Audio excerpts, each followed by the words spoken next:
Since Stella and Cora had a free period in their schedules after Wishworld Relations class, they usually went to the Lightning Lounge to get a cup of zing together. But on that particular afternoon, it appeared that Cora would rather go by herself. "Cora! Wait!" Stella called after her best friend, who was almost out of earshot and speeding away on the cosmic transporter. But instead of looking back or acknowledging Stella, Cora picked up her pace. Determined to find out what was going on, Stella mustered all the positive energy she could and finally caught up to Cora right before she got to the door of the Lightning Lounge. "Hey!" Stella gasped, grabbing Cora by the arm. "Ouch!" Cora winced and glared at Stella. "Oh, sorry." Stella frowned with genuine remorse. "Are you okay?" "I didn't mean to hurt you." "Yeah, I'm fine," Cora replied tersely. "Why were you running away from me?" Stella demanded without skipping a beat. "Why wouldn't you talk to me in class? What is going on? You think you're the only one who can run off without an explanation?" Cora retorted, and, once again, turned away from Stella and headed through the sliding glass doors into the lounge. So that was it? Cora was trying to show Stella how it had felt when she'd rushed off earlier.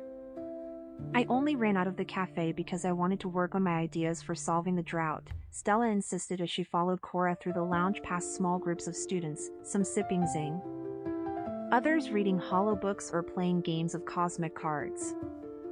But Cora still wouldn't stop, and within a few moments she had arrived at their favorite spot in the corner, directly beneath a large rooftop window that allowed the maximum amount of light to stream in. "Your ideas?"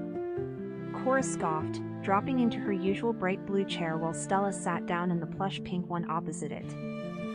Continuing to avoiding Stella's gaze, Cora waved her index finger at a holozine that was lying on a small silver table between them, prompting it to float into her hands. "Well, yes." Stella nodded, wrinkling up her nose. "The ideas that I presented in class, the ones I came up with after what you said in the cafe." "Right." Cora finally looked up from her holozine, her blue eyes clouding over with an anger Stella had never seen before. "So not exactly your ideas." A knot began forming in Stella's stomach as she considered Cora's words. "Oh, it was definitely thanks to what you had said in the cafe," Stella acknowledged. "I mean, of course I owe you some of the credit. That's why I said you'd given me the best idea before I left, and I was thinking we should work together. Because we both had such good ideas. So I should just help you, so you can win the Wish Science Fair and take all the credit?" Cora's blue lips began to tremble. "Well, it's not like you are going to enter the contest," Stella replied. She was confused. Cora had never even tried to enter the Wish Science Fair before.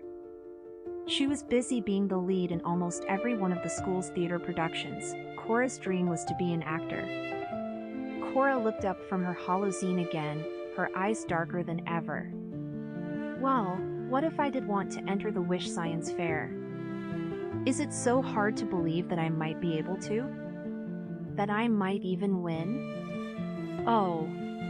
Stella clutched the arms of her chair tightly as she realized Cora might actually be serious.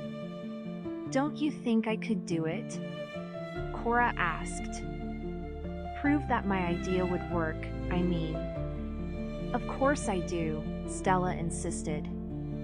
"But it would require a lot of research, and putting together a whole project for the Wish Science Fair isn't as easy as it might look." "Ha!"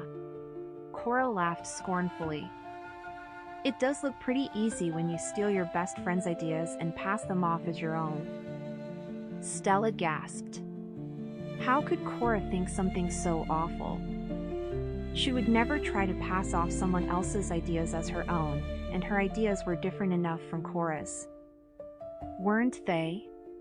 Stella's thoughts flashed back to everything they'd discussed in class, all the examples she'd given. Everything she'd presented had been her own, from her hollow notebook, not Cora's. Yes, Stella did say that Cora had given her the idea when she raced out of the cafe. But she'd already acknowledged that much, and besides, everything she'd come up with after that was hers. Wasn't it? You're wrong, Cora, Stella finally replied softly, tears beginning to well up in her eyes. You know I would never steal anything from you.